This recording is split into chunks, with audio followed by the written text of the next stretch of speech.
The Rebel Alliance. It's your responsibility. Don't fail me again, Admiral. Lord Vader returns in Rogue One. Now, that's deceiving. But then again, it's not. Rogue One is the story of how the Rebel Alliance, not how they started and got together. It's not about that at all. They're already together and organized. This is about the mission to destroy the Death Star and how the plans came to be. And it's the continuation, well, it's the prequel as to why they were being chased in episode 4. And we saw them, as soon as the picture come on, they're being attacked and being chased by Darth Vader's his battleship. Now, started off, you know, I want to say there will be some spoiler points in this. I waited to do this review, even though I wanted to do it immediately after the movie was over, because you feel of adrenaline and emotion, but I wanted to let things die down so I can give you an honest review and give some people a chance to go see the movie anyway. But here's the review that I have on the film, where I could, now that I've had some sleep and got up, I can give you an honest review of this film. When they have dun, dun, dun, dun, dun, dun, it started off a long time ago. You think you're gonna hear dun, dun, dun, dun, dun, dun, dun, dun, dun. Forget that. There's no explanations. There's nothing. They just go right to the movie. Boom. You like, what? And you're like, is this gonna be a B version of Star Wars? That's what you start to wonder. So you're a little nervous going into this. But as it plays out, it's a little bit more grittier than a lot of people would understand. But a lot of things that just sent out of place. It seemed like Star Wars, but it kind of was missing that feel a little early in the movie, because the stormtroopers seemed more like somebody who's a construction worker just decided to put on a stormtrooper outfit. They didn't move like troops, like organized soldiers. One guy looked like he was just slouching around. I'm like, it's not a stormtrooper. A stormtrooper wouldn't be slouching around like that. So I automatically thought he was a rebel hiding in a imperial uniform, because they're all about order and structure. But I omitted that.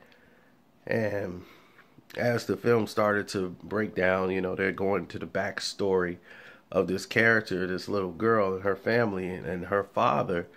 He's the guy that they need to make the plans for the Death Star, to be able to make this weapon that they want to do. They need this guy to achieve it.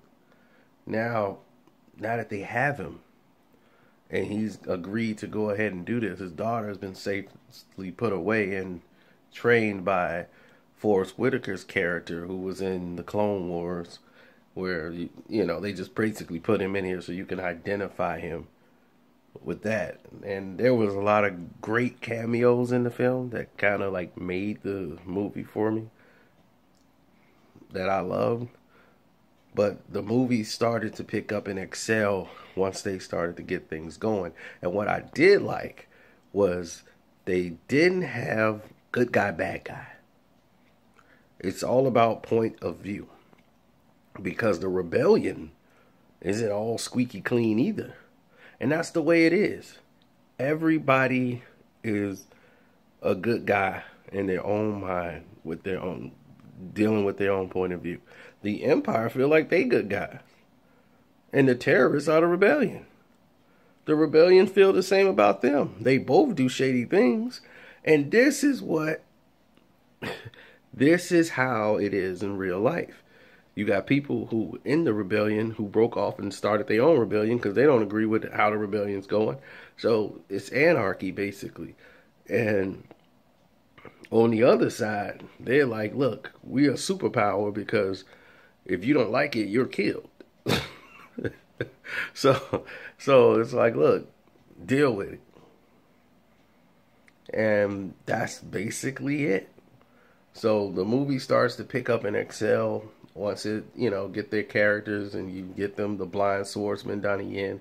I didn't like some of the, you could tell Disney's imprint is on it. You hear lines that would be on the cutting room floor. That's a little Disney. Disney gets you that extra corny line that's not needed. Where Disney came in and said, hey, how about this? If he says that, yowie, something really stupid like that. Yeah, it's a couple of moments like that in here. Like they had to, Disney was contracted that they must say these stupid things. And they had Donnie Yen say something really stupid and corny like that. And I said, yeah, that's Disney. I think Donnie Yen said something real corny, like, is that your foot? And I'm like, Disney. Disney, come on. Let's cut the Disney out. It was some Disney in The Force Awakens too. Like, oops, wrong button. But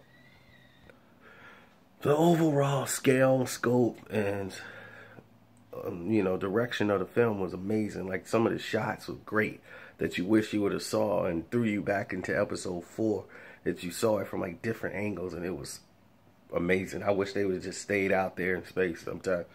But it kind of drug on a little bit. It kind of had, the pacing was just a little off, just a little bit, to where you're like, okay, this is really dull here.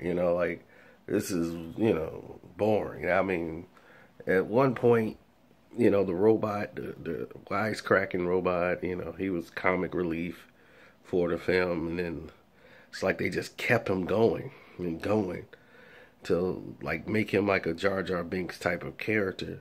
But he actually had use, and he actually, was making valid points at first. Then it just became like, overly done. I guess somebody realized and said, okay, like, let's kind of put him on chill for a minute, and let's go back to why we're here. And once they started focusing on why they were there and the mission, and then you started to see the structure of the actual film. It looked like they had a story. It wasn't enough for 2.5 hours, so they had to pad 2.5 hours together. But in the end, you see it breaks down just like episode 4.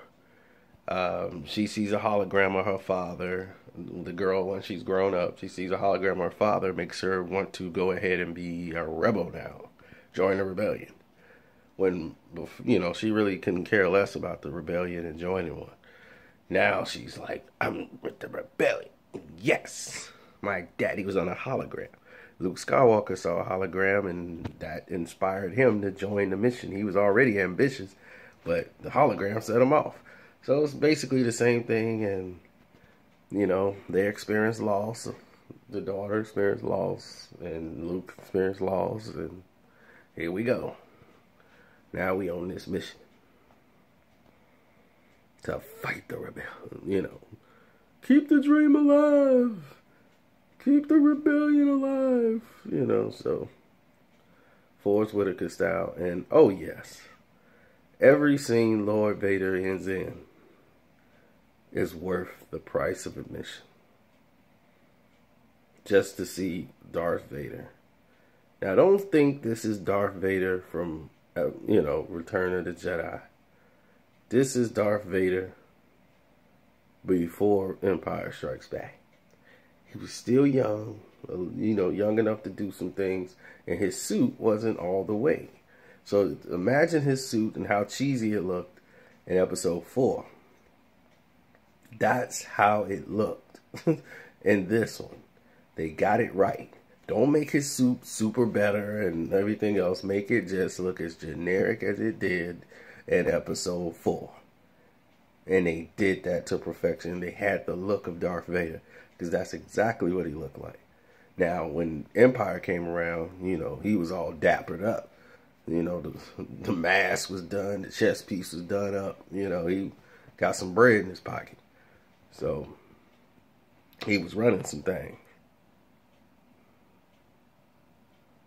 So now, with all of this going on, The ending was epic.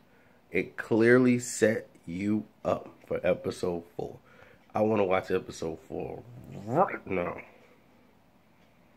That's how amped I was. I ran out of there looking for episode 4. I'm out. Oh, my review on it. Like, what did I rate it? I rated 3.5 stars out of 4. Oh, hell no. After the ending, 4 stars. What am I talking about? That ending right there, 4 stars. Sorry. I gotta go.